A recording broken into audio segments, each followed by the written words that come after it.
नमस्कार। आईआईटी बाबा अभय सिंह ग्रेवाल की सोच, समझ और उनके विचार को लेकर हम अक्सर बातचीत करते रहते हैं और जिस तरह से जितना भी संभव है वे युवाओं को अपनी तरफ से जितना प्रभावित कर सकते हैं कर रहे हैं और जितना संवाद कर सकते हैं वो संवाद कर रहे हैं।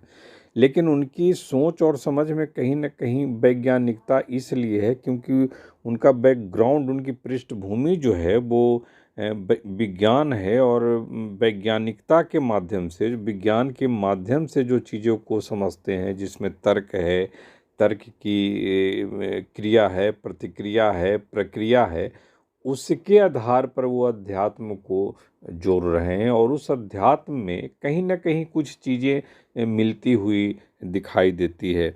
जैसे कि अब अगर देखा जाए कुछ पल के लिए कि एल्बर्ट आइंस्टीन जो कि बहुत बड़े वैज्ञानिक रहे हैं, न्यूटन के बाद सबसे बड़े सापेक्षता के सिद्धांत देने वाले, और बाबा भी इस बात को, अभय सिंह भी कहते हैं इस बात को, आईआईटीएन बाबा कहते हैं कि पहले सोच बदलो। सोच मतलब जो कर्म कर रहे हैं उस कर्म को, कर्म की अनुभूति से यह पता चलता है कि आप जो कर रहे हैं वो कर्म को करते हुए कहीं ना कहीं आपको यह पता चल जाएगा कि दरअसल आप जो कर रहे हैं सही है या गलत है। उसके आधार पर भी आपकी निर्मिति होगी, आपके जीवन की निर्मिति होगी। यह आपको पता चल जाएगा अपने कर्म के माध्यम से कि आप जो कर रहे हैं वो सही है या गलत है। जब आइंस्टीन भी इस बात को कहते हैं कि हमने जो दुनिया बनाई है, वो हमारी सोच की प्रक्रिया है। मैंने आप वो सोच की प्रक्रिया है और सोच बदले बिना दुनिया को बदला नहीं जा सकता है। इस चीज़ को कहीं न कहीं आईआईटी बाबा नए सिरे से यह कहने की कोशिश कर रहे हैं कि जो युवा हमारे हैं अपने दिलो दिमाग में इतने सारे कहा जा सकता है ना समझी में चीज़ों को जुटा लिए हैं अपने आसपास इर्द गिर्द, जिसमें कहीं न कहीं वो संदेहास्पद हो गए। उनकी सोच जो है संदेहास्पद हो गई है, उनकी समझ संदेहास्पद हो गई है, उनकी उनकी उनके विचार संदेहास्पद हो गए हैं। वो कहीं सही ढंग से चीज़ों को समझ नहीं पा रहे हैं और उनके जीवन में एक ऐसा मरीचिका जो कि कभी संभव नहीं उसके पीछे दौड़ रहे हैं। और आईआईटी बाबा इस चीज़ को, चूँकि बहुत कम उम्र में उन्होंने सफलता अर्जित कर ली और चूँकि वो काफ़ी पढ़ने लिखने में तेज रहे हैं, तो उनको पता है कि दरअसल बेहतर मस्तिष्क और बेहतर प्रतिभा भी क्या होती है।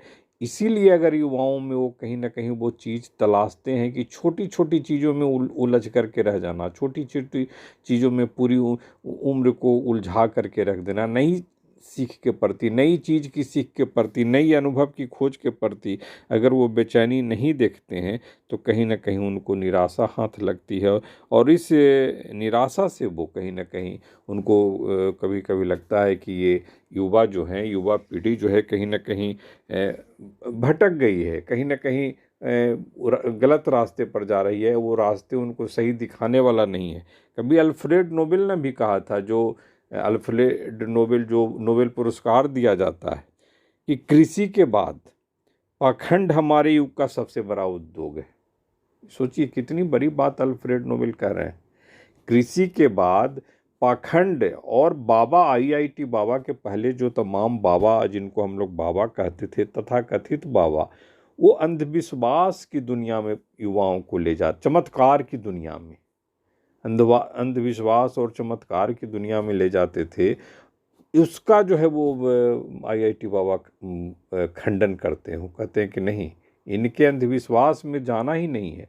और यही वजह है कि तमाम ऐसे बाबा जो लगातार बाबा का धंधा पानी दशकों से कर रहे थे, अरसे से कर रहे थे, बरसों से कर रहे थे, उनकी दुकानदारी को कम से कम जो है आईआईटी बाबा ने बंद कर दी है। और उससे जो है उनकी दुकानदारी बंद होने से इनके पीछे वो पड़े हुए से दिखते हैं और इनकी आलोचना करते हैं, इनको तरह तरह के रोगों से ग्रसित बताते हैं, इनके इलाज की बात करते हैं, लेकिन अपने इलाज को लेकर उनकी कोई बेचैनी नहीं है। इसलिए जब अल्फ्रेड नोबेल, जिनके नाम पर नोबेल पुरस्कार दिया जाता है दुनिया में 5-6 क्षेत्रों में, 5-6 क्षेत्रों में दिया जाता है, जिसमें अर्थशास्त्र है, विज्ञान है, रसायन है, भौतिकी है, जीव विज्ञान है, साहित्य है, शांति है। इन तमाम क्षेत्रों में जो है वो नोबेल पुरस्कार दिया जाता है। वो अल्फ्रेड नोबेल कह रहे हैं कि कृषि के बाद पाखंड हमारे युग का सबसे बड़ा उद्योग है, इंडस्ट्री है, कारखाना है पाखंड। और आईआईटी बाबा इसको कहीं ना कहीं इस पाखंड का भी खंडन कर रहे हैं, इस पाखंड का खंडन कर रहे हैं। और युवाओं के प्रति उन्होंने जो अपनी जवाबदेही तय की है, जो जवाबदेही के माध्यम से वो चीज़ों को रख रहे हैं, समझा रहे हैं, और कहीं ना कहीं उनको बता रहे हैं कि बेहतर कर्म क्या हो सकता है, सबसे अच्छा कर्म क्या हो सकता है, और वो सबसे अच्छी सोच क्या हो सकती है। तो इसको लेकर लगातार जो है संवाद हम लोग कर रहे हैं, और सभी मिल कर के कर रहे हैं।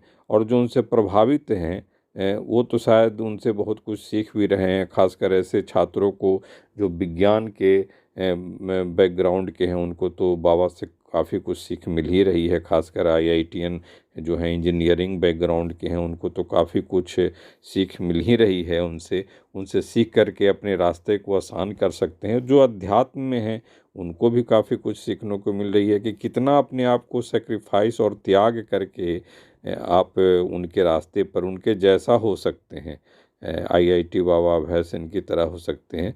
तो ये सब समझा जा सकता है, क्योंकि अगर आप ये सब नहीं समझेंगे, प्रेमचंद जैसे एक हिंदी के सर्वमान्य साहित्यकार जिनको कहा जाता है, 1936 में जिनका निधन हुआ था, वे कहते हैं एक जगह कि जब तक कोई मुंह पर बात न कहे, यही समझना चाहिए कि उसने कुछ कहा नहीं। ये आईआईटी बाबा अभय सिंह हैं जो सब बात मुंह पर कह रहे हैं, सबके सामने कह रहे हैं। तो जब यह प्रेमचंद कहते हैं कि जब तक कोई मुंह पर बात न कहे, यही समझना चाहिए कि उसने कुछ कहा ही नहीं, इसका मतलब है कि पीठ पीछे जो है वो किसी चीज़ को इस तरह से कहते हैं लोग जिसमें कोई सच्चाई नहीं रहती है। मुंह पर कहने वाला ये आदमी ही कम से कम सच्चा होता है, समझदार होता है, और कहीं ना कहीं चीज़ों को गंभीरता से समझता है, और तभी जो है वो उसको लोग मानते हैं, उसकी सर्वग्राहता होती है, और उसमें लोग उसके कहे में स्वीकार करते हैं। आईआईटी बाबा इन सब रूपों को कहीं ना कहीं चल करके देखते हैं और समझते हैं, और उसमें कहीं ना कहीं यह विश्वास झलकता है। और देर सवेर जो कुछ भी हो, लेकिन इतना तो सही है कि फिलहाल तक जो आईआईटी बाबा कह रहे हैं, कर रहे हैं, लगातार संवाद कर रहे हैं, उससे साफ पता चल रहा है कि उनके प्रति जो है कम से कम युवाओं की जो सोच है पॉजिटिव है, जैसे बाबा की सोच युवाओं के प्रति पॉजिटिव है। नमस्कार।